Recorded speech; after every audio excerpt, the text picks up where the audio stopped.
I never thought that after 40 years of marriage, the moment that was supposed to celebrate our love would become the night I questioned whether my life had been a carefully staged lie. We were surrounded by friends, family, and colleagues in a small ballroom that shimmered with golden light. The chandeliers glowed, the tables overflowed with champagne, and there was a giant white cake in the center, decorated with roses, 40 of them, one for each year. Everyone was smiling, raising glasses, congratulating us. To them, we were the model couple who had endured storms, raised 2 children, built a life together. To me, for a fleeting moment, it almost felt true. I remember holding the knife with my husband as we cut the cake, hearing the applause and laughter, and feeling my heart swell with a bittersweet pride. Then everything changed in the space of a few breaths. The detail that destroyed me was small, almost insignificant. A white envelope on the gift table tucked between cards from our children and a bouquet from the church choir. I opened it casually, expecting another sentimental message, maybe a check for dinner. Instead, my hands froze on crisp papers stamped with the logo of a major insurance company. At first, I thought it was a mistake, maybe an advertisement, until I saw the numbers. $5 million. A life insurance policy on my name, and beneath it, in bold letters, primary beneficiary. I scanned the page with eyes that refused to believe. The beneficiary wasn't my son, my daughter, not even shared with my grandchildren. It was the name of a young woman I knew all too well, the same young woman who had become my husband's shadow at work. His secretary. I felt the air leave my lungs. My ears buzzed as if someone had stuffed them with cotton. Around me, people laughed, clinked glasses, called for another toast, but it all sounded distant, underwater, unreal. My hand trembled so much, I nearly dropped the papers into the cake frosting. I glanced across the room and saw him smiling, his arm wrapped casually around her shoulder, as if it were the most natural thing in the world. She whispered something to him, and he laughed in that low, private way he used to laugh only with me. My stomach turned cold, and suddenly the anniversary cake tasted like ash in my mouth. 40 years. 40 years of shared beds, shared meals, shared grief, shared joy. Had it all been a rehearsal for this moment, for my death, to become a payday? I tried to steady myself, gripping the back of a chair, but questions battered me like a storm. How long had he been planning this? Was every touch, every smile, every promise simply part of a cover for an insurance policy that would make him and his secretary rich? Once I was gone, was my love nothing more than a premium he had been paying for decades, waiting for the payout? My daughter noticed my pale face and asked if I was feeling faint, but I waved her off. How could I explain in the middle of our celebration that the man she called father might be plotting my end?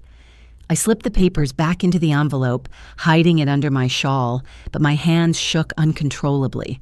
My husband came over, glass raised, and kissed my cheek in front of everyone. To another 40 years, he declared, and the guests laughed. My throat closed. Another 40 years. He didn't even plan for me to survive the year. Inside, my thoughts spiraled back to the beginning, to the night he asked me to marry him under the stars. He swore he would protect me until his last breath. I believed every word. I see now how cruelly easy it is for promises to rot while smiles remain polished. The love I thought was carved in stone suddenly felt as fragile as the paper in my hands. My chest burned with humiliation and rage. How dare he? How dare he turn our anniversary into the stage for betrayal? I wanted to scream, to hurl the papers at him, to expose the treachery in front of every guest, but my voice refused to come out. Instead, I sat quietly, smiling stiffly, while the orchestra played and relatives danced. Beneath the tablecloth, I pressed the envelope to my lap like it was burning through my skin. Every time I looked up, I saw her. The secretary glowing in a red dress that seemed too bold for a work assistant, laughing too freely at his jokes, moving too close to his shoulder. And every time I looked back at him, I saw not my husband, but a stranger, a man who had already calculated the price of my death. I ask you, if you were in my place, what would you do? Would you smile and play along for the sake of appearances, or would you stop the music, silence the laughter, and reveal to everyone that the perfect husband was betting on your funeral? Tell me in the comments. Type 1.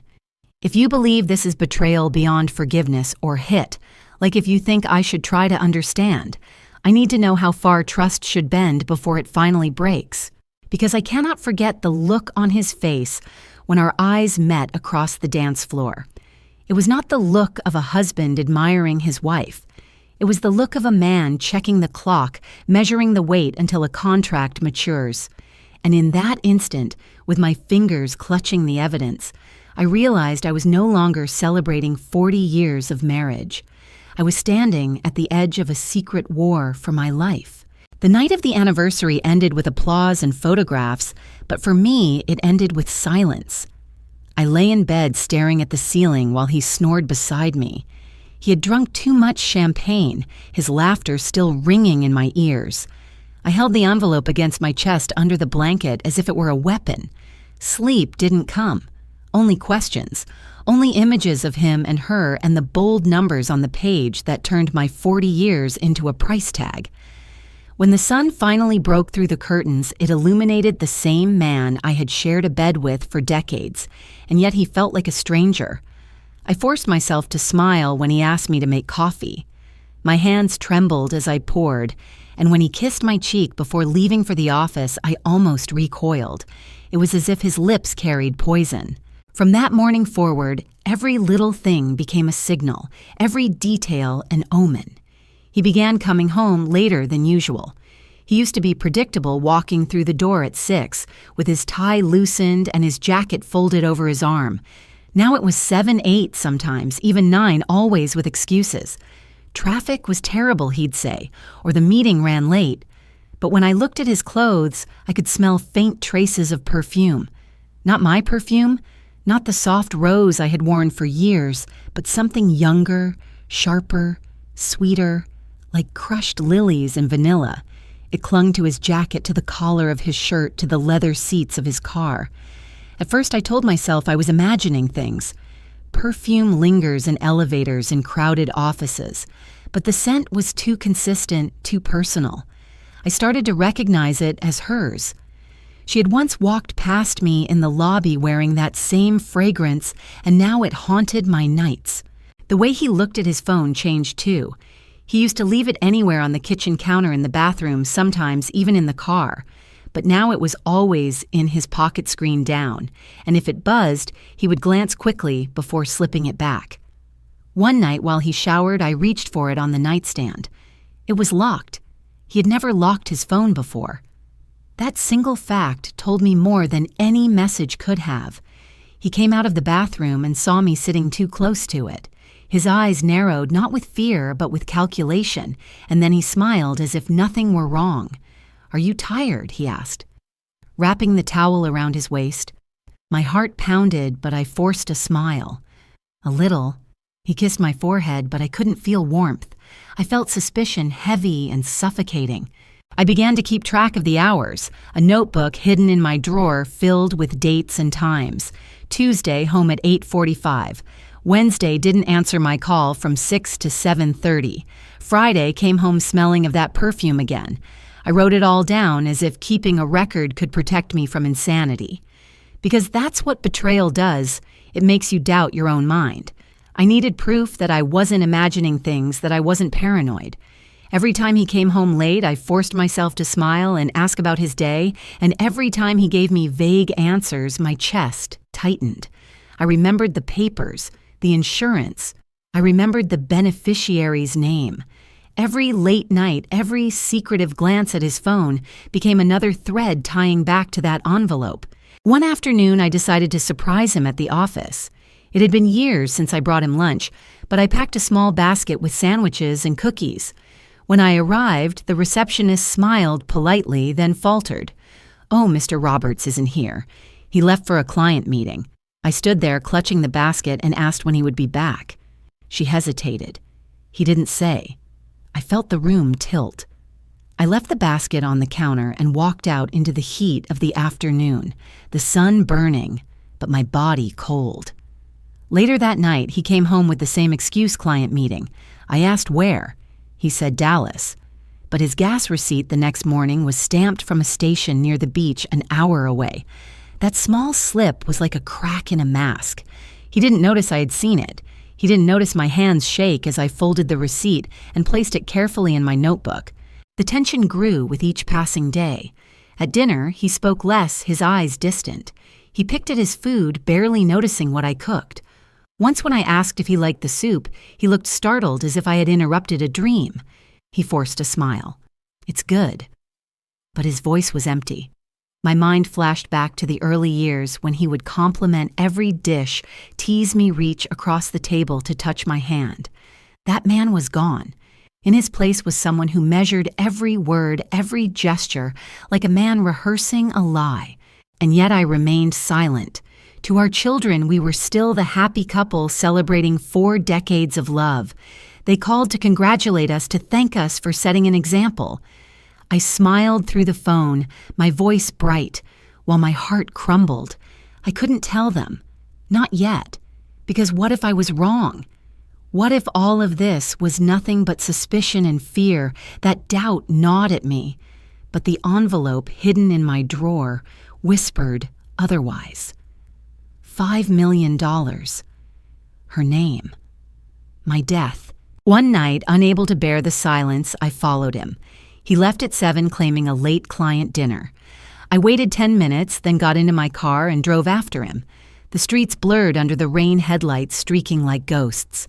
He drove not toward downtown where the restaurants were, but toward the outskirts near a small hotel I recognized. I parked at a distance, my hands gripping the steering wheel so tightly they hurt.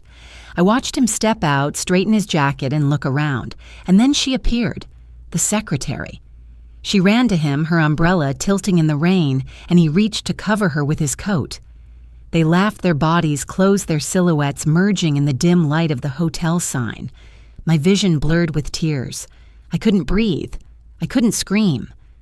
I sat in the car until they disappeared inside, and then I drove home in silence, my mind a cavern of echoes. 40 years, and this was what I had become. A woman spying on her husband, clutching evidence that the man she loved might be waiting for her funeral. When he returned past midnight smelling of whiskey and perfume, he slipped into bed as if nothing had happened. He whispered, "I love you," before turning away. I stared at the back of his head, wondering how many lies could fit in 3 words. I knew then that I couldn't keep pretending. I knew I had stepped onto a path where there was no turning back. And the first steps had already been written in my secret notebook. 1 receipt, 1 perfume stain, 1 late night at a time. The night I saw them at the hotel burned into my memory like acid. I could not erase the sight of her red umbrella tilting toward him, his coat draped over her shoulders, their bodies brushing too easily, too comfortably. But if that vision was the blade that pierced me, what came next was the twist of the knife. Because betrayal has a way of growing roots spreading wider than you ever imagined until it poisons everything you thought was safe. 2 days later, I went to the market. I needed to distract myself, or at least pretend I was still a normal woman shopping for eggs and bread. My neighbor Carol, a woman I'd known for 20 years, stopped me by the produce stand. She looked at me with a hesitant smile, then leaned closer, her voice lowered. "I saw your husband the other day," she said. I forced myself to smile. "He's always busy," I answered carefully. But she shook her head. "Not at the office. At La Fontaine, that expensive restaurant on the river. He wasn't alone. He was with that young woman from his firm. They looked close." The tomatoes blurred before my eyes. I gripped the edge of the basket to keep my balance. Carol must have noticed the color drain from my face because she quickly changed the subject, talking about weather, about her grandchildren. But her words stayed lodged in my chest like stones. She had seen them in public in a place where he once took me to celebrate our 10th anniversary. Now he took her there, ordering the same wine, perhaps telling the same jokes. My mind filled in details I didn't want the candlelight reflecting in her eyes, the way he leaned forward, the soft laugh he reserved for intimacy. That night, when he came home smelling faintly of garlic and wine, I knew Carol hadn't lied. I set the table in silence, placed the food carefully, and watched him eat. He complimented the roast, but his eyes didn't meet mine. All I could see was La Fontaine, the table for two, the glass of red between them. I began to search, not openly, but quietly like a ghost moving through my own house. I looked through drawers, checked the desk, opened the locked cabinet in the study. At first, nothing. Bills files, tax returns. But one evening, while dusting the bookshelf, my hand brushed against a slim folder tucked behind an atlas. It was marked confidential. My pulse raced. I waited until he left for the gym the next morning, then I pulled it out. Inside were papers from the insurance company, the same logo as the envelope. I scanned the pages, my hands trembling. Not only was there the $5 million policy, but also notes about changes, beneficiary updates, recent confirmations. Her name appeared again and again. She wasn't a mistake. She was the plan. I sank onto the chair, the folder slipping from my lap. My mouth went dry. The thought echoed relentless. He wanted me gone. The woman who typed his memos, answered his phone calls, now stood between me and my life. And he had written it all down in black and white. When he came home that evening, whistling as he hung his coat, I had to hide the papers quickly. My heart pounded so loud I was sure he could hear it. He kissed my cheek, asked about dinner, poured himself wine. He looked like any husband tired after work. But I knew the truth that throbbed behind his calm smile. I smiled back, pretending, but inside I screamed. The weight of it grew unbearable, so I confided in someone I thought I could trust, an old friend, Margaret, who had once studied law. We met in a quiet cafe far from my neighborhood. The smell of roasted coffee filled the air, but it did nothing to steady me. I slid the photocopies of the policy across the table. Margaret frowned as she read, her brow tightening. "This is serious," she said. $5 million is not a small number, and her name as beneficiary, that's not normal. I leaned forward.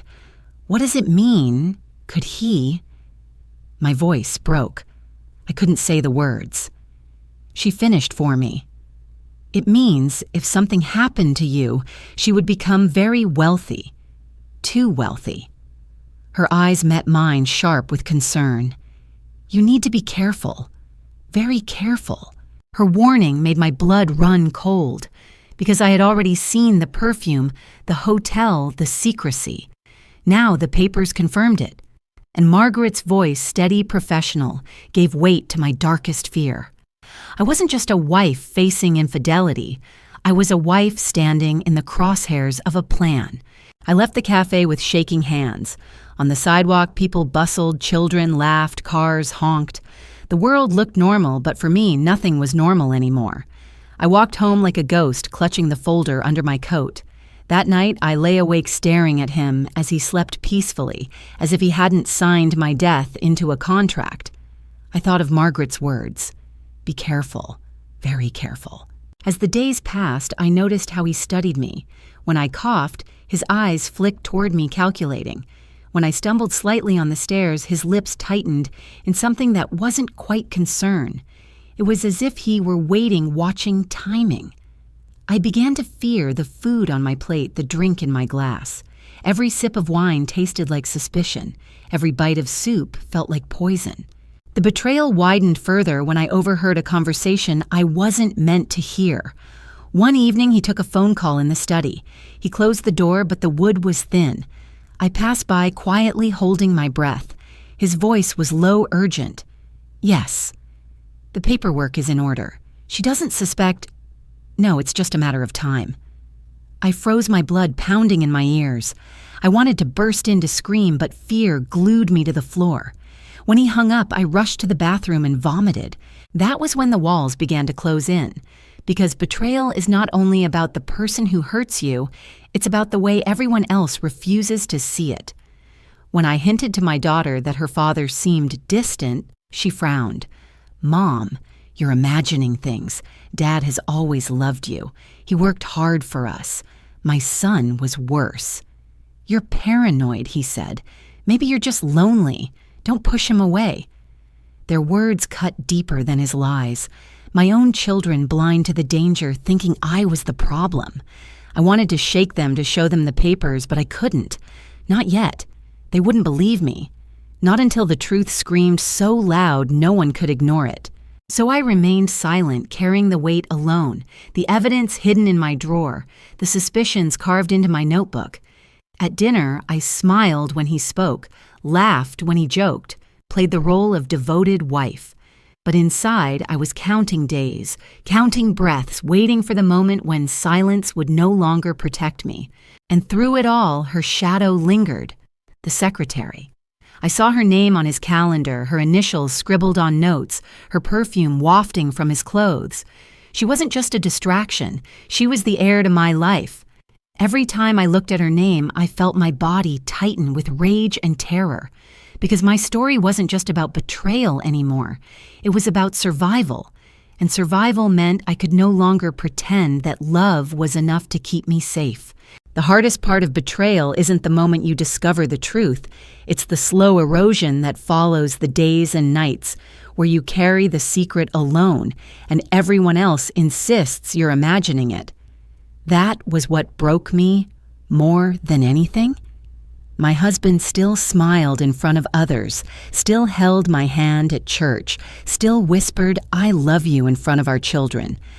To the world, we were the couple who had lasted 4 decades against all odds. To me, we were a staged play, and I was trapped on a stage where the script had been written to erase me. I tried to talk again to my daughter.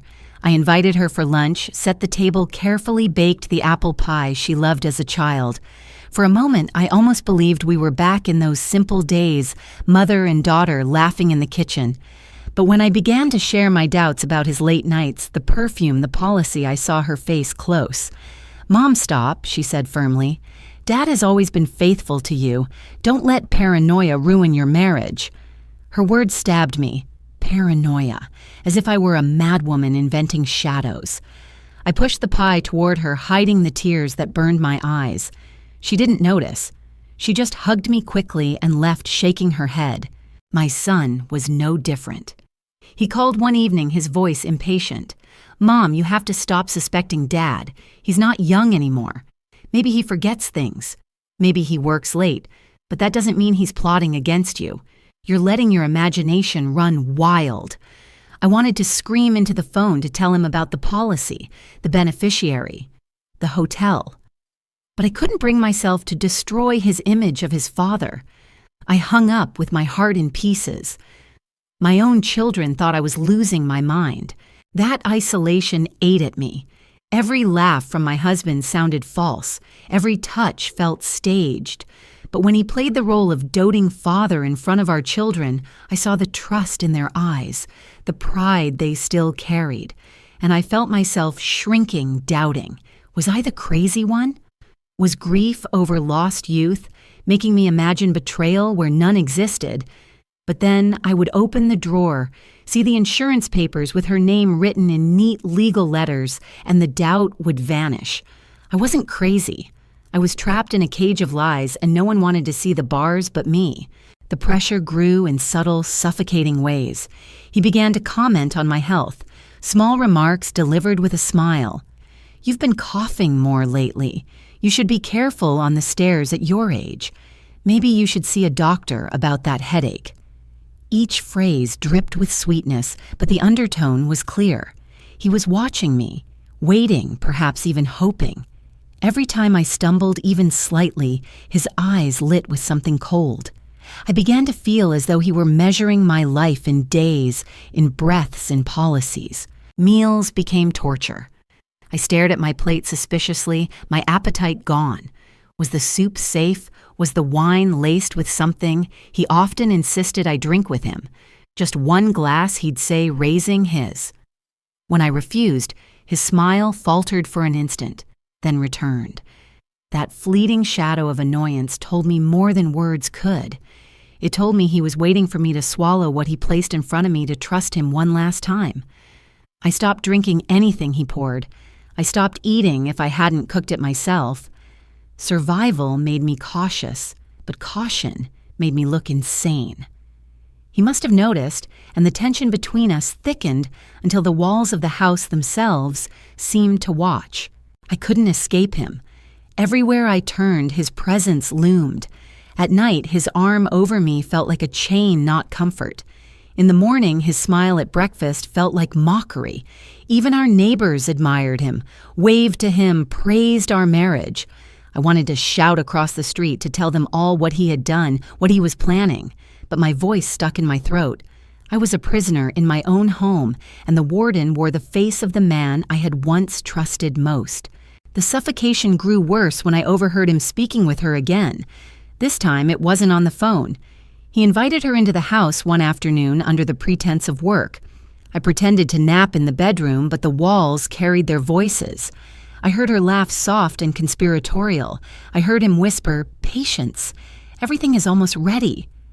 My hands shook as I pressed them to my ears, but I couldn't block the words. Almost ready. Ready for what? For my death signed and sealed with a $5 million promise. When she left, I walked into the living room. He was standing by the window, adjusting his tie. I asked him directly, my voice trembling, "Why is she here so often?" He looked at me with feigned innocence. "Work, dear. Don't be jealous. She's young. She looks up to me. That's all." But his eyes betrayed him. They were too calm, too rehearsed. I wanted to throw the folder at him to force him to explain, but fear held me back. If he knew how much I had discovered, would he accelerate his plan? Would he strike before I had a chance to protect myself? The loneliness grew unbearable. I stopped calling my children. I stopped visiting friends. What could I say? That I believed my husband of 40 years was plotting my murder. That he had signed my life away to another woman. They would lock me in a hospital before believing me. So I stayed quiet, watching recording in my notebook. The notebook became my only friend, each page filled with dates, receipts, overheard whispers, observations. I wrote it all down as if one day someone would need to read the truth of my last months. One evening, while he sat reading the newspaper, I caught my reflection in the mirror. My face looked pale, lined with fear. My eyes had lost their light.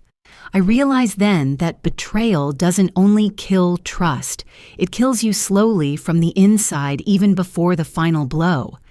I was disappearing, fading into silence, while he thrived on appearances. My rage swelled, but it had nowhere to go. I felt like a candle burning in a closed jar, the air thinning, the flame sputtering. That night as I lay awake, I remembered our wedding vows. I remembered the young man who had held my hand, promising to protect me. I remembered how I once believed those words were sacred. Now those same vows felt like a curse. Protect me. He was preparing to bury me. Cherish me. He cherished the fortune my death would bring. I clutched the pillow. My teeth clenched, my eyes burning with tears. And in the darkness, a thought whispered louder than the fear. Maybe it was time to stop being silent. Maybe it was time to fight back. There comes a moment when the weight of betrayal no longer feels like suspicion, but like a physical illness, a sickness that seeps into your bones, your blood, your breath. By the time winter arrived, I was no longer the same woman who had cut a cake at her anniversary. I was a shadow pacing through hallways, jumping at every sound, convinced that each sip, each bite, each touch might be the last. Nights stretched endless, my eyes wide open, my ears straining for whispers, footsteps the turning of a lock. Days blurred into each other, and my notebook filled with frantic scribbles, shaky handwriting that barely looked like mine anymore. I lived in a cage, and the man holding the key was the husband I had once trusted with my life. The collapse began one rainy evening. I had been cooking stew, the same recipe my mother taught me, trying to remind myself that life still had small comforts. He came home late, his shoes wet as tie askew, and that perfume trailing him like a mocking ghost. He kissed my cheek and sat at the table. I ladled the stew into bowls, but as I placed his in front of him, I noticed his eyes on mine. Steady, unblinking. "Eat with me," he said softly. The words chilled me because they were not a request, not a casual invitation. They were a command. My hands trembled as I lifted the spoon. The steam rose, carrying the scent of carrots and beef, but to me it smelled like poison. I froze. His smile thinned. "Come on," he murmured. "It's good for you." I forced the spoon to my lips, my throat constricting. The taste was normal, familiar even, but my body rejected it. I pushed the bowl away, pretending to be full. His eyes lingered cold and calculating before he shrugged and continued eating. I excused myself and went to the bathroom where I collapsed against the sink, shaking violently. I vomited until my ribs hurt, though I knew there had been nothing wrong with the food. It wasn't poison in the stew that night. The poison was in the air between us, in the silence, in the knowledge that he wanted me gone. The following days, my body gave way under the pressure. I felt weak, dizzy, unable to sleep. My hands shook constantly, and every time I looked in the mirror, I saw a gaunt, haunted woman staring back. One night, I fainted in the kitchen. I woke on the floor, his face above me, his hand gripping my wrist. "You should see a doctor," he said calmly. But in his eyes, I saw not concern, but anticipation, as though every stumble, every collapse was proof his plan was unfolding exactly as intended. I pulled my hand free and told him I was fine, but inside, fear chewed at me like a starving animal. The worst moment came the night of the storm. The rain hammered the windows, the wind howled, and the power flickered. I sat alone in the dark living room, clutching a candle when he entered. He stood in the doorway, illuminated by the faint flame, his shadow long against the wall. "Why don't you come to bed?" he asked, but there was no warmth in his tone. It was an order wrapped in silk. My heart pounded as I shook my head. "I'm not tired." He walked closer, each step slow, deliberate. He sat beside me, the couch sinking under his weight. I felt trapped. He leaned closer, his breath warm against my ear. "You look so tired these days. Are you sure you're okay?" The words were innocent enough, but his tone was not. It was laced with something that made my stomach twist. I wanted to scream, to push him away, but I stayed frozen, staring at the candle flame until my vision blurred. Eventually, he stood, kissed the top of my head, and walked upstairs.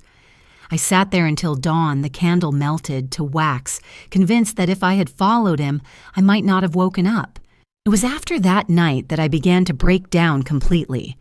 I couldn't eat without suspicion. I couldn't drink water without checking the glass. I started locking the bedroom door when he was out, though I knew the locks were useless if he wanted to get in. I paced the floors, whispering prayers, clutching my rosary until my fingers ached. The house felt alive, breathing with secrets, every corner holding a whisper of danger. And through it all, my children drifted further away. My daughter called one afternoon, her voice sharp. "Mom, Dad says you've been acting strange. You need to stop accusing him. You're making us all uncomfortable." My throat closed. Uncomfortable. That was what she called my fear, my desperation. My son stopped answering my calls altogether. I imagined them talking to him, nodding at his words, believing him over me. The isolation was complete. I was the mad woman in the attic, locked in suspicion, while the rest of the family lived in blissful ignorance. One afternoon, after another sleepless night, I walked into the garden. The air was cold, the roses wilted, and I stared at the earth, imagining myself buried beneath it. The thought chilled me, but it was no longer abstract. I could see it vividly, the insurance claim, filed, the secretary signing papers, my children shaking their heads at my illness. I dropped to my knees in the dirt, sobbing until my throat hurt. I begged God for a sign, for strength, for anything that would pull me out of the quicksand of despair. The sign came in a cruel form. Later that evening, I found an empty bottle in the trash under the sink. A small vial, its label torn, but enough remained to read sedative. My blood ran cold. I had never bought it.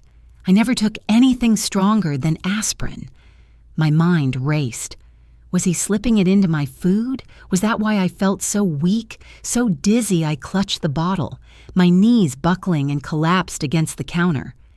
Tears blurred my vision, but my resolve hardened. This was no longer suspicion. This was war. That night, I pretended to sleep. I heard him enter the bedroom, his footsteps soft, deliberate. I felt the bed sink as he sat beside me. I kept my breathing, even feigning rest. Through slitted eyes, I saw him lean over me, his face a mask of calm. His hand brushed my hair, but there was no tenderness, only calculation. He whispered, "Rest well." My heart hammered, but I didn't move. When he finally lay down, I kept my eyes on the ceiling, wide awake until morning. I knew then that I was close to the end. Either I would fall into the grave he prepared for me, or I would rise and fight. But in that darkest moment, lying beside the man who planned my disappearance, I felt my spirit crack. I almost surrendered, almost let despair swallow me whole. I imagined letting go, drifting into silence, leaving behind the burden of fear. But then I remembered my children's faces, my grandchildren's laughter, and something inside me refused to die. The breaking point had been reached. I was no longer just a betrayed wife. I was prey in a hunter's den, and prey that wants to survive must learn to bare its teeth. I had reached the bottom of despair, but sometimes it is in the lowest darkness that the smallest spark becomes visible. After the night I pretended to sleep while he whispered over me, I knew I could not endure another day of silence. If I stayed passive, I would vanish and my story would end as a footnote in an insurance file. Something inside me snapped. Fear was still there, clawing at my ribs, but anger finally rose higher. Anger that 40 years of loyalty could be repaid with treachery. Anger that the man who once held my hand before God now measured my life in dollar signs. Anger that my children saw me as paranoid blind to the danger I faced. The first glimmer of hope came from a mistake not mine but his. He had left his briefcase on the dining table one morning, rushing off to answer a call. For once, he didn't lock it. I stood frozen, staring at the leather case as if it were a chest of secrets. My hands shook as I opened it. Inside were files, contracts, bills, but between them was a letter, folded with the logo of the insurance company. I opened it carefully. My breath shallow. The letter confirmed the beneficiary, again her name written boldly. But there was more. Notes about a medical report, attached forms signed in my name that I had never seen, my signature forged. My health history falsified to make the policy stronger. My knees weakened, but I forced myself to copy the pages quickly, slipping them into my apron pocket before returning the originals. When he returned minutes later, smiling, adjusting his tie, I had to bite my tongue to keep from screaming. He kissed my forehead, thanked me for his coffee, and left. Only when the door closed did I collapse into a chair, the copies clutched to my chest. This was more than betrayal. This was crime. But evidence alone was not enough. I needed someone to believe me. My children would not. My friends would hesitate. I thought of Margaret, the one I had confided in earlier, but she lived far away. Then I remembered Daniel, an old neighbor who had once been a lawyer before retiring. He'd always been kind, always told me, "If you ever need anything, I'm right across the fence." I called him, my voice trembling. "Daniel, could you spare some time? I need to ask you about some documents." He must have heard the desperation in my tone because he agreed instantly. We met in his small study lined with books that smelled of old paper and dust. My hands shook as I handed him the copies.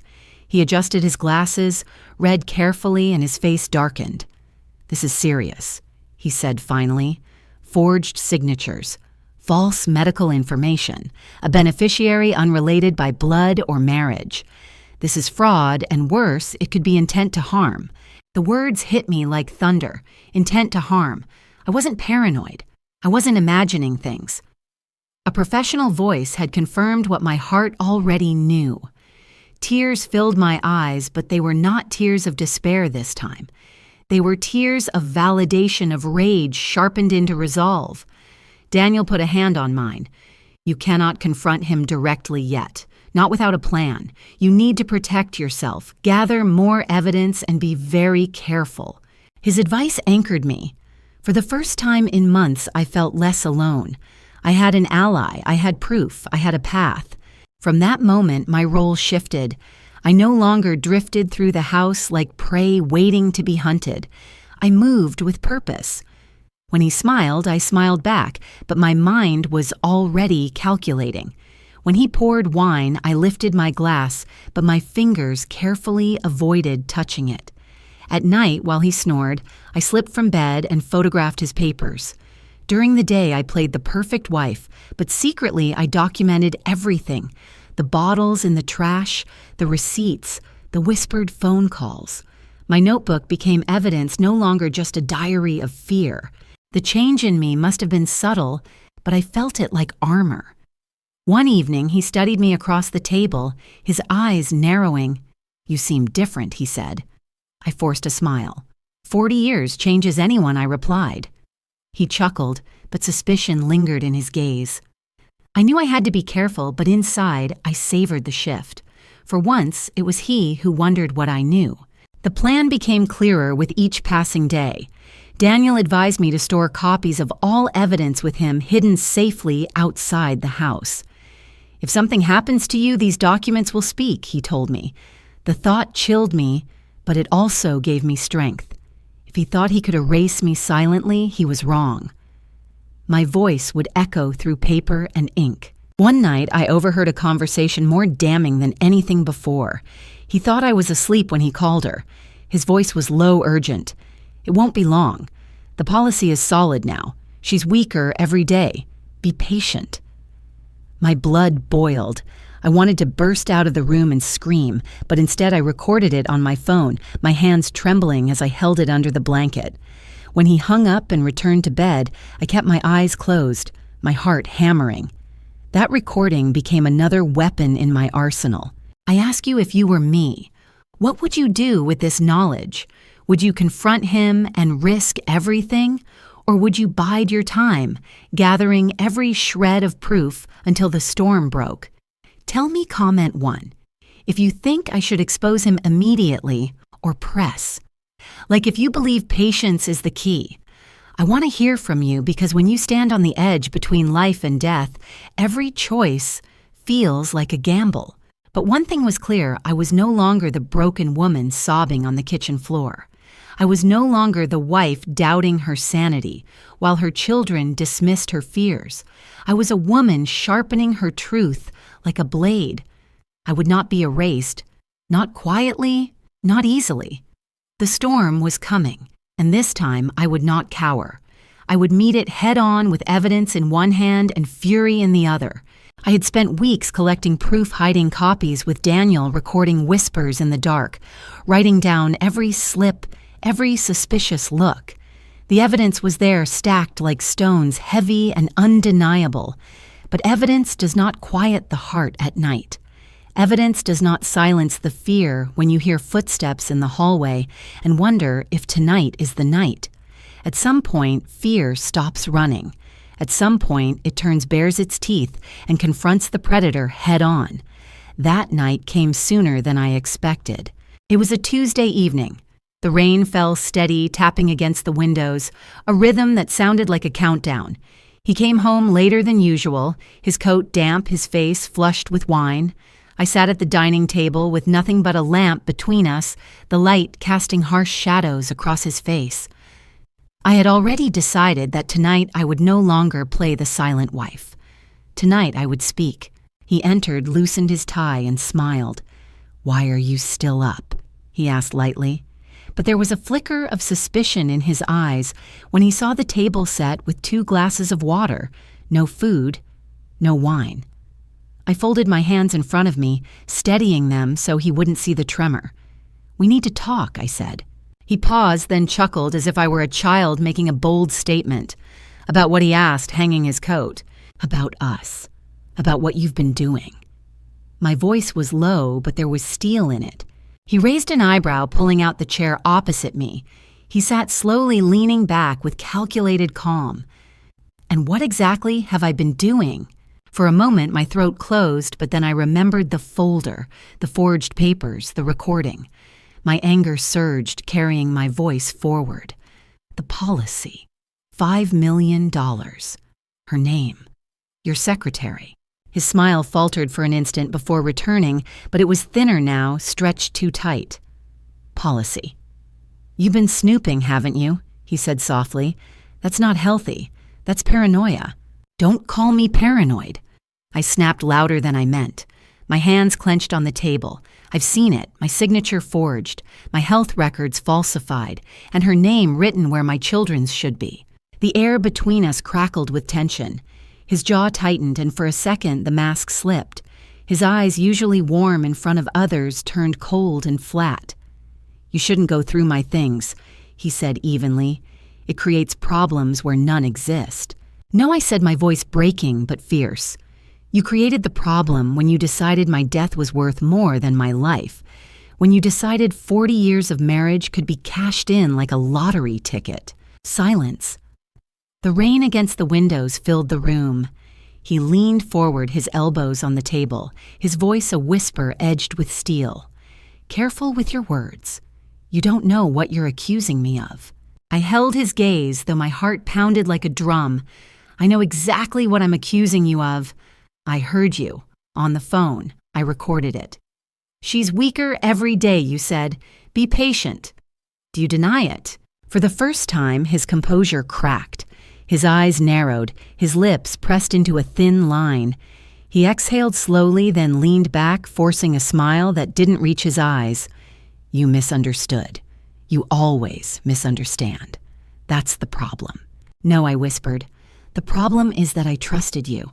We sat in silence for a long moment, the lamp flickering. Finally, he stood abruptly, the chair scraping against the floor. He walked to the cabinet, poured himself a glass of whiskey, and turned his back to me. His shoulders were tense, his movements sharp. You've changed, he muttered. You used to believe in us. You used to trust me. I used to have a husband, I said bitterly, not a stranger plotting with another woman. He slammed the glass down so hard the liquid sloshed over the edge. Stop saying that, he barked, spinning to face me. For a heartbeat, fear surged in me. His face twisted, his eyes wild, his voice raised like thunder. But then I saw it, the fear behind his rage. He wasn't angry because I was wrong. He was angry because I was right. I stood, my legs trembling but steady enough to carry me. What are you going to do now? I asked quietly. Kill me sooner. Speed up the plan. You think I don't know, I've told people. I've shown them the papers. If anything happens to me, they'll know. His face paled, just slightly, but enough for me to see. He hadn't expected that. His eyes darted, calculating, measuring. You're bluffing, he said, but his voice lacked conviction. Am I whispered. The silence stretched. The rain pounded harder, and in that moment, for the first time in months, I felt a strange calm settle over me. Because I realized the truth, I was not powerless anymore. I had evidence. I had an ally. And I had shaken him. He finally sat back down, his eyes never leaving mine. His smile returned, but it was brittle. We shouldn't fight like this, he said softly. It's not good for you. Stress at your age can be dangerous. The words sent a shiver down my spine, not because I feared them, but because I recognized them for what they were, another threat disguised as concern. I leaned forward, my voice low but unwavering. I'm done being afraid of you. Whatever you've planned, whatever you think you'll gain, it's over. Do you understand me, over? His smile froze. He raised his glass, slowly drank, and set it down with deliberate calm. We'll see, he said. That night, I locked the bedroom door, though I knew it was useless. I lay awake, staring at the ceiling, my heart pounding, but for the first time in months, the fear was matched by something else. Resolve. I had confronted him. I had seen the mask slip, and I knew now that he understood his secret was no longer safe. The game had shifted. The hunter had realized his prey was no longer running blindly. But I also knew something else, something that kept me awake until dawn. Men like him, men who plan and calculate, do not surrender easily. He would not stop. He would find another way. And that meant the storm was not over. It was only beginning. When I confronted him in private, I saw his mask slip for the first time. I saw the fury behind his eyes, the calculation behind every smile, the cold awareness that I was no longer blind. That night I realized the war between us could not remain confined to the shadows of our home. If I stayed quiet, he would twist the truth, call me paranoid, and bury me beneath his lies. To survive, I needed light. I needed witnesses. I needed to rip the mask from his face in front of the world that believed him a faithful husband, a model father, a man beyond reproach. The chance came 2 weeks later. My daughter had insisted on hosting a family dinner. She thought perhaps that gathering us all together would smooth over the tension she sensed, but couldn't name. My son agreed, thinking it would be healthy for me to stop worrying, to sit with everyone and laugh. They didn't know the truth. They still thought I was the problem. But I agreed, because I knew this dinner could be the stage where truth finally screamed loud enough to shatter their denial. I prepared carefully. In my purse, I carried copies of the insurance papers, the forged signatures, and the letter naming his secretary as beneficiary. On my phone, I stored the recording of his late-night call, and tucked inside a small envelope was the receipt from the gas station near the hotel, dated the night he swore he had been at a client dinner. I was armed not with weapons, but with truth sharpened into blades. The house was warm with laughter when we arrived. My daughter's children ran through the halls, my son poured wine. My husband charmed everyone with his booming voice and easy jokes. He wrapped an arm around my shoulder, squeezing a little too tightly as if to remind me of his control. "See," he whispered, "they love me. They'll never believe you." I forced a smile, my stomach twisting, but I said nothing. Not yet. We sat at the long dining table, candles flickering, the smell of roasted chicken filling the room. My daughter clinked her glass and toasted to 40 years of love and strength. Everyone applauded. My husband kissed my cheek, his smile perfect. And in that moment, I felt the weight of the mask he wore. To them, he was the devoted father. To me, he was the man waiting for my death. I could not let the lie continue. When the plates were full and the children had quieted, I stood slowly. My heart pounded, but my voice was steady. "There's something I need to say," I announced. The room fell silent. My husband froze his fork halfway to his mouth. "Mom," my daughter asked nervously.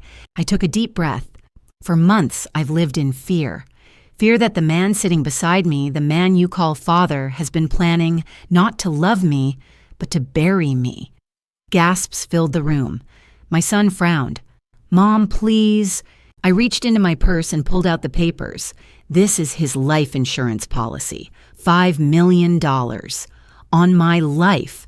But look here. I held up the page, my voice shaking with fury. The beneficiary is not you, not your sister, not anyone in this family. It's his secretary, a young woman who has been by his side more than his own wife. My daughter's hand flew to her mouth. My son shook his head, disbelief written across his face. My husband laughed too loudly, too forcefully. "This is ridiculous," he barked. "She's delusional. She's been digging where she shouldn't. That's just a tax arrangement." "Tax arrangement," I snapped. "Then explain this." I pulled out the letter with my forged signature. "You faked my consent. You lied about my health. You forged my name to make the policy stronger. Do you deny it?" His face reddened. "Nonsense," he spat. "She's making things up. She's sick paranoid." I cut him off by pressing play on my phone. His voice filled the room, low and urgent, recorded in the dead of night. "It won't be long. The policy is solid now. She's weaker every day. Be patient." The room froze. My daughter's fork clattered to her plate. My son's eyes widened. The grandchildren sat wide-eyed, sensing the tension but not understanding. My husband lunged for the phone, but I pulled it back. "That's your voice. Do you deny it now?" For a moment, the mask shattered completely. His face twisted in rage, his fist clenched, and he slammed the table so hard the glasses rattled. "Enough!" he roared. The children cried. My daughter stood shielding them. My son looked at him with horror, his faith finally cracking. "Tell them," I shouted, tears streaming down my face. "Tell them why you forged those papers. Tell them why you needed me dead." But instead of confessing, he turned his fury on me. "You ruined this family," he snarled. "Always suspicious, always bitter. No wonder the children don't believe you." "They believe me now," I whispered. My daughter was crying, shaking her head, whispering, "Dad." "Is this true?" My son stared at the papers I had spread across the table, his hands trembling. The silence that followed was louder than any scream. And then came the twist I hadn't expected. From the corner of the room, Daniel stepped forward. I had asked him to come quietly under the pretense of meeting afterward. He cleared his throat, his voice firm. "I've reviewed the documents. I've seen the forged signatures. What she says is true." He laid his lawyer's card on the table. "This is not just betrayal. This is fraud. Potential homicide." The room erupted. My husband's face drained of color. My son stood between us, his fists clenched, no longer protecting his father, but shielding me. My daughter clutched her children, her eyes filled with tears. The perfect image of the family man crumbled in seconds, his lies exposed under the harsh light of truth. He tried one last time. "She's lying. She's working with him." He pointed at Daniel, his voice desperate. But the evidence spoke louder than his words. The forged papers, the receipts, the recording, the witnesses. It was over.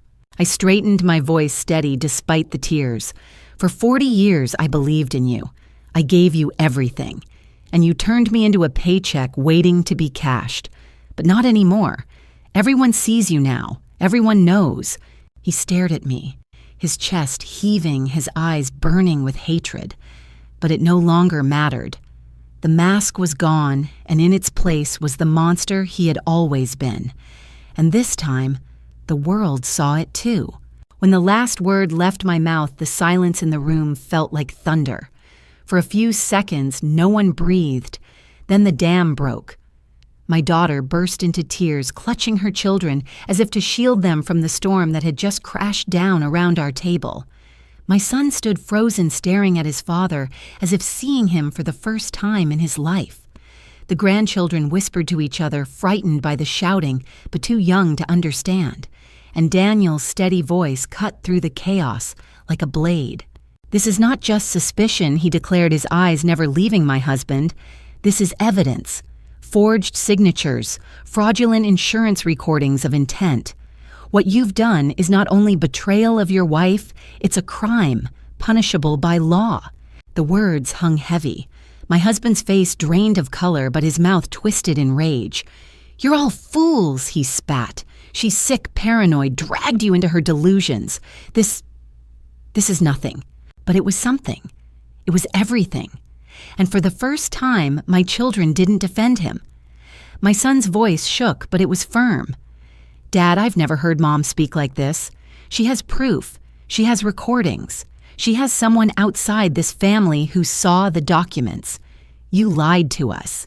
The shift was visible like a candle blown out in the dark. The power he once had over them, the charm, the mask, all crumbled in seconds. My daughter sobbed, her face pale, whispering, How could you do this to Mom, to us?" The whispers began to spread beyond our table. Neighbors had gathered outside, drawn by the shouting. Through the windows, I saw silhouettes pausing, glancing in. The walls that once kept his secrets safe now betrayed him, letting the whole street hear the tremor of truth. By the time Daniel said, "This will be reported," a crowd had formed on the porch. When one brave neighbor knocked, asking if everything was all right, my son opened the door and answered in a voice loud enough for everyone outside to hear no. My father tried to kill my mother for money. Gasps rippled. Words spread like wildfire. I saw faces blanch, eyes widen, hands covering mouths. The perfect man they admired, the neighbor who waved politely, who shoveled snow from the driveway, was now unmasked as a would-be murderer. It was no longer a private wound. It was a scandal ignited a fire that consumed his reputation in seconds. My husband lunged for the door, shouting, "Don't listen. They're lying." But his voice cracked, desperation bleeding through. Daniel stepped in front of him. "Sit down," he commanded with quiet authority. "The police will hear everything." My son blocked him from moving forward. My daughter held her children tighter. Every ally I needed was there, standing with me, shielding me, validating me. For months, I had been the lone voice screaming into silence. For months, I had been told I was paranoid, fragile, hysterical. But now their eyes, the eyes of my children, my neighbors, even strangers, looked at me, not with doubt, but with belief. The isolation shattered. The fire spread. And once it spread, there was no containing it. I turned to him, my voice low but sharp as glass. You thought you could hide behind charm. You thought you could gaslight me until I doubted my sanity. But truth doesn't stay buried. And now everyone knows who you are. He sneered, but his shoulders sagged. The fight drained from his body as the walls closed in. He looked less like the confident husband of 40 years and more like a cornered man watching his world burn. I looked at my children, tears streaking my face. You doubted me, I whispered. But now you see. Now you understand. They nodded, both trembling. Their faith shattered, but their eyes finally clear. I ask you, if you were in my children's place, would you have believed me sooner?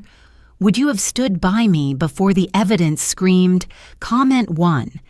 If you believe mothers should never have to prove their pain and press, like if you think silence can be as dangerous as poison, I want to know if you would have heard me when no one else would, because now the truth was no longer mine alone.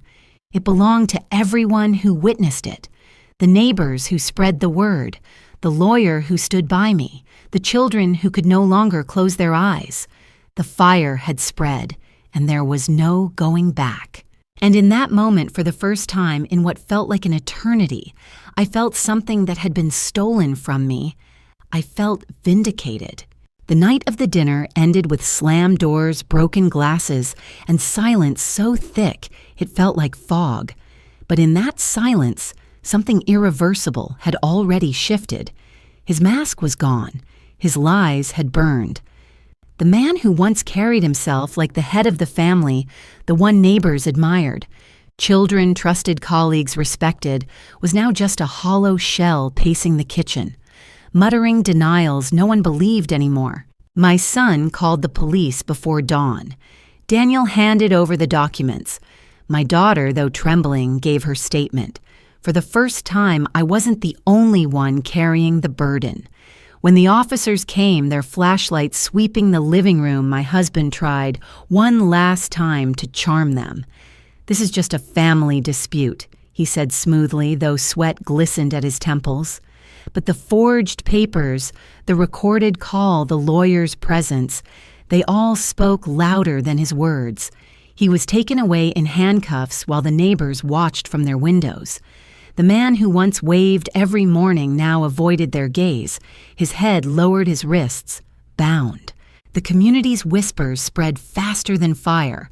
In the grocery store, women shook their heads. In church, people turned their faces. At the post office, someone muttered, "How could he do that to her after 40 years?" The very people who had once praised our marriage now used it as a cautionary tale.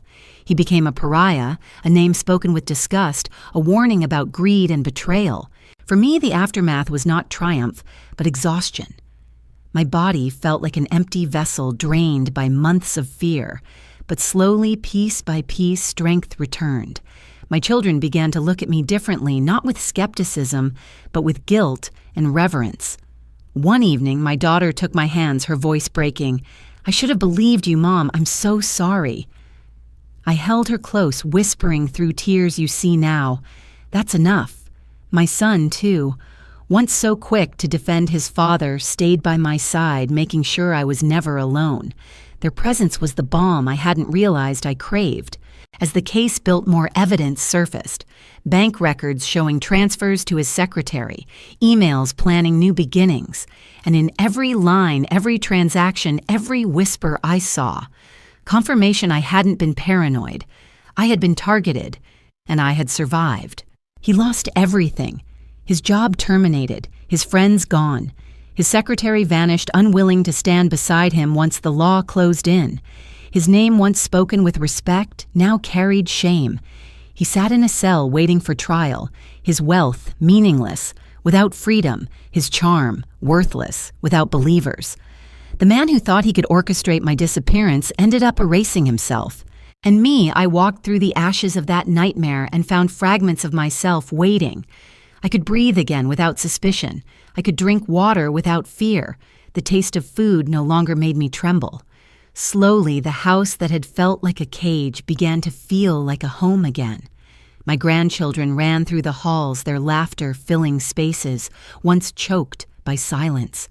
The walls that had held secrets now echoed with life. Justice is not a single event. It is a process. And in that process, I found something deeper than relief. I found dignity. The dignity of standing against betrayal, the dignity of surviving when I was meant to disappear, and the dignity of knowing the truth was stronger than the lies meant to bury me. The months after his arrest were not easy, but they were mine. For the first time in years, I woke up without the weight of suspicion pressing down on my chest. The mornings were quiet, not because I feared silence, but because silence no longer hid danger. I could boil water for tea and not wonder what floated unseen inside. I could sit at the kitchen table and not watch his eyes calculating across from me. My house, which had once felt like a cage, became a refuge again. I began to reclaim little pieces of life. I planted roses in the garden, red and white, the same colors I carried in my wedding bouquet 40 years ago. But this time, the roses were not for him. They were for me. Each thorn reminded me that beauty does not exist without strength, and each bloom reminded me that even after winter, life returns. My grandchildren played among them, their laughter rising like bells. Watching them chase butterflies where once I had crouched in fear, I felt the first real healing take root in my heart. My children visited more often now. They no longer looked at me with doubt in their eyes. Instead, they sought my counsel, my comfort, and sometimes even my forgiveness. One evening, my son sat at the same table where I had once confronted his father. His eyes filled with tears as he whispered, "Mom, I almost lost you because I didn't listen." I took his hand and shook my head gently. "No, son, you almost lost me because your father lied. But the truth always rises even if it comes late." My daughter embraced me too, her voice breaking, "You're stronger than any of us realized." I smiled not out of pride, but out of gratitude that at last they saw me clearly. The trial came, and with it, the final unmasking. The documents, the recordings, the forged signatures, all laid bare before the court. Neighbors testified about his late-night visits, about the secretary's presence. Daniel spoke calmly, presenting the evidence I had once hidden in fear. My voice shook as I gave my statement, but it was steady enough to pierce through the lies. I told the court how I lived each day waiting to die, how I discovered the policy, how I found courage in the face of betrayal. I watched his face as I spoke, and for the first time he could not interrupt, could not silence me, could not twist my words. The judge's gavel struck, and with it came justice not only in the sentence he received, but in the restoration of my dignity. When the verdict was read, I did not feel triumph. I felt release. A chapter closed. The man I married no longer existed if he ever had. What remained was the truth I had survived, and he had destroyed himself. Life after betrayal is not simple. There are nights when I still wake, sweating hearing echoes of his voice whispering in the dark. There are mornings when the smell of whiskey or the sight of his old chair jolts me with memories I'd rather forget. But with every sunrise, the memories lose their power. I choose to live. I choose to smile at my grandchildren, to sip my tea slowly, to tend my roses without fear of poison. And in those choices, I rebuild. I keep the folder of evidence locked away, not because I need it anymore, but because it reminds me of who I became. I was once a woman doubting her sanity, crushed under suspicion and isolation. Now I am a woman who faced the storm, who spoke truth even when no one wanted to hear it, who stood in the fire and walked out alive. That folder is my scar, and scars are not signs of weakness. They are proof of survival. To anyone hearing my story, I want you to understand this betrayal is a thief. It steals not only trust, but also the way you see yourself. It convinces you that you are powerless, voiceless, invisible.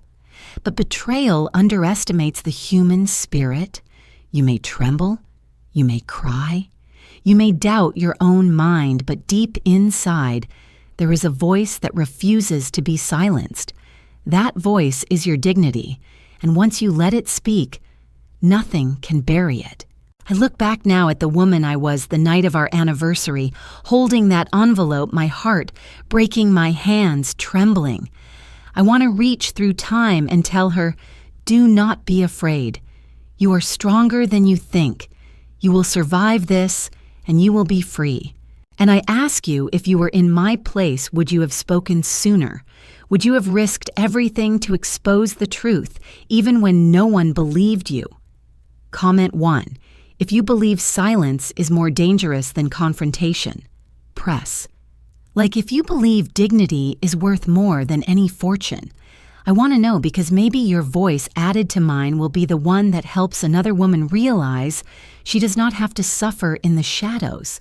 Because in the end, justice is not only what the court declares. Justice is when you reclaim your voice, when you stand tall after being pushed to your knees, when you refuse to let betrayal define your story. My roses bloom again, and every petal whispers the same truth. No matter how cruel the storm, the sun always returns, and so do we.